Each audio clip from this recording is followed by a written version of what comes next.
Superintendent Galvan here, ready to read you a story on Friday night, and it's Friday night, yay! You made it through school and you get to enjoy a bedtime story one more time. And so this one is also from my friend, Mrs. Gomez, principal down in Southern California. And she shared a book that's called When I Was 8. And it's about a little girl who started school, and she's from the Arctic. Whoa, so you're gonna get to learn a little bit about the Arctic Ocean and where she lives, and also about her first experience with school. And so we want you to remember how special you are. Let's learn about what she learned when she tried to go to school in the Arctic. So thank you for joining us today. Hola comunidad de Greenfield, soy Superintendente Galvan, otra vez leyendo otra historia con ustedes, y esta vez voy a leer otra historia de mi amiga, se llama Mrs. Gómez, es una directora en el sur de California. So muchas gracias por ella, porque ella nos dio muchos libros para disfrutar juntos. Esta historia es cuando yo tenía 8 años, y es sobre el Ártico y el lugar donde viven la gente. Y esta niña estaba en sus primeros días de la escuela. Y so vamos a oír de lo que pasó en su vida cuando empezó los primeros días de la escuela. So, cuando yo tenía 8 años se llama, y gracias otra vez por estar aquí con nosotros. So thank you again for being here with us. So When I Was 8 is the name of the story. It's written by Christy Jordan Fenton and Margaret Pokiak Fenton. And the artwork is by Gabriel Grimond. So let's read about her first days of school. I knew many things when I was 8. I knew how to keep the sled dogs quiet while Father snuck up on the caribou, and to bring the team to him after a kill. I knew the sun slept in the winter and woke up in the summer. And I knew that when the sun-warmed Arctic Ocean shrugged off its slumbering ice, we could cross it and trade furs with the outside traders. But I did not know how to read the outsiders' books. It was not enough to hear them from my older sister, Rosie. I longed to read them for myself.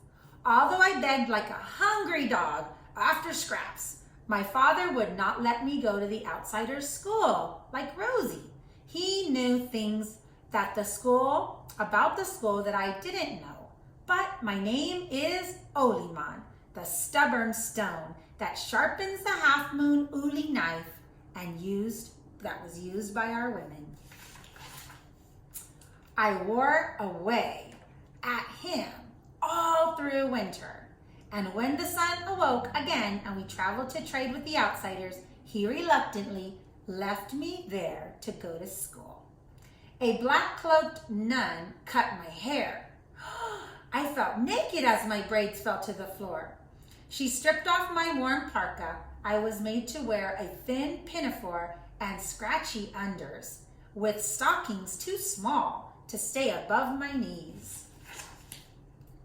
My Inuit name was taken, and I was to be called Margaret. They changed her name. All I had left was a beautiful book my sister read to me about a girl named Alice. I hugged it to my chest, and I tried to be brave like the girl in the story. Every day, for weeks, we woke very early for our chores. Instead of sitting in a desk, we scrubbed the floor beneath them. We washed walls and dishes and laundry, and then we went to church and kneeled on our already aching knees to clean our souls. I worked hard, but it brought me no closer to being able to read.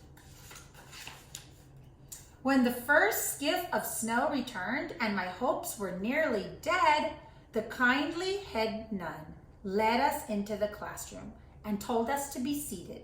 At last, I was going to learn to read. Behind the teacher's desk sat the nun who had cut my hair. I didn't want her for my teacher, but I sat very tall so she would know I was eager to learn. A few older girls raised their hands, and so I did too. The nun laughed and motioned for me to stand and read. Read? I couldn't even speak English. I scowled at her as the others giggled. Instead of learning to read that day, I spent the rest of my class with my nose in the corner and my socks slouched around my knees. The nun constantly gave me more chores as part of my education, she said. But though my muscles ached from all the hard work and I could barely keep my eyes open, she would not hear me. I used every task as an opportunity to learn new words. I studied each letter of the alphabet before wiping it from the board. I looked at the labels on cleaning supplies and sounded out those words, just to try. I even studied the writing beneath the writing and the pictures on the wall. These things improved my reading, but I longed to read an actual book, my book. One evening, I hurried through my supper of cabbage soup, planning a hasty escape. I couldn't wait anymore. I dashed into the hall, but the nun was waiting for me. Not so fast, Margaret. There are pots to be scrubbed in the kitchen. With my arms in scalding water up to my elbows, I couldn't hold back my frustration. I could be reading, I muttered. What? What did you say? The nun demanded, her shoes creaking as she crossed the kitchen. She pinned me against the sink, and slowly a smile spread across her lips. Fetch me a cabbage from the basement, she ordered. I heard noises, and I heard stories of children who disappeared down in the dark cavern of the basement. I descended each step deliberately, hiding my fear. My hands quickly found a cabbage in the shadows, and I scurried up the stairs. But she slammed the door, shutting out all the light. I pulled the handle. It was locked. I screamed. A scream built in my chest, but I held it in. I closed my eyes. I pulled up my socks, and I breathed deeply until I could feel my father's presence. He wrapped his arms around me in the darkness, and I spelled out my Inuit name. To him, I whispered, Oliman. His proud smile made me stronger, so I worked through the name of my distant home, Banks Island. I spelled many things from home and was starting on the title of my book, Ali, when the door opened. I squeezed past the nun and I returned to the sink. Her angry black eyes raised goosebumps on the back of my neck, but she could not make me cry. When I returned to the dorm room that night, all of the girls were giddy. Everyone had beautiful new dark stockings or socks. I pulled off my old ones, took my place in front of the nun, held out my hands, and I closed my eyes.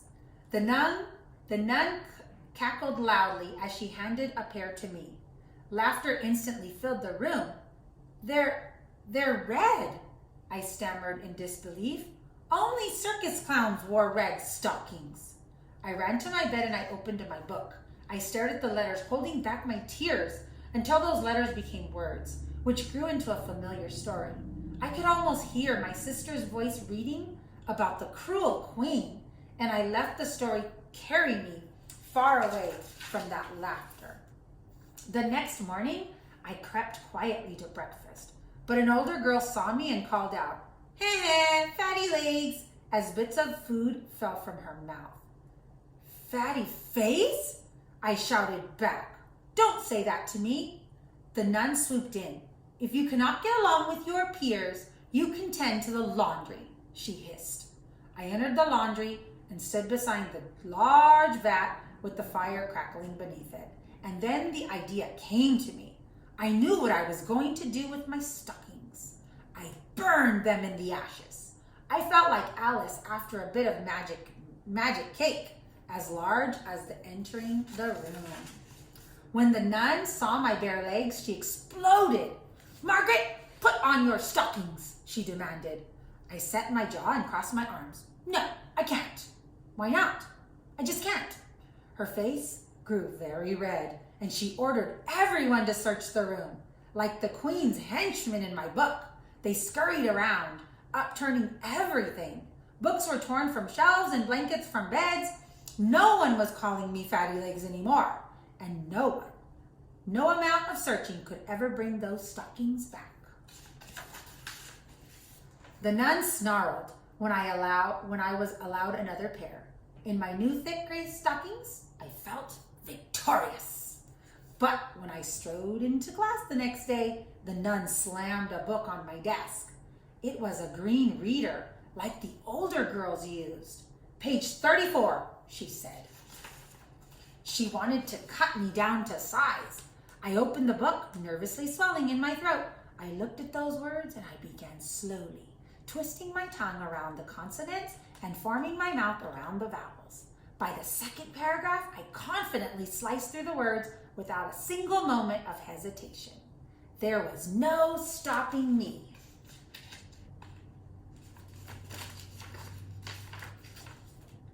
When I finished, I looked up, but the nun was facing the blackboard.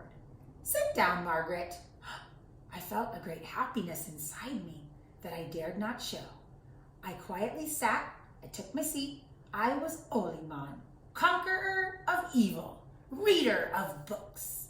I was a girl who traveled to a strange and faraway land to stand up against a tyrant like Alice. And like Alice, I was brave, clever, and as unyielding as the strong stone that sharpens an ulu. I finally knew this, like I knew many things, because now I could read. And that's the end of the story. Wow! Oliman had to go through and persevere a lot of tough things. Her teacher was very mean. It was a nun who was her teacher in that place that she went to, but she persevered and she did a really good job because she knew that she could read and she was determined to do so. So thanks for joining us today for this story when I was 8. And I am Superintendent Galvan, wishing you a really great weekend. I hope you continue to read books and do really cool things there at your home with your family. So I'm Superintendent Galvan, sending you a great big bear hug from our family to yours.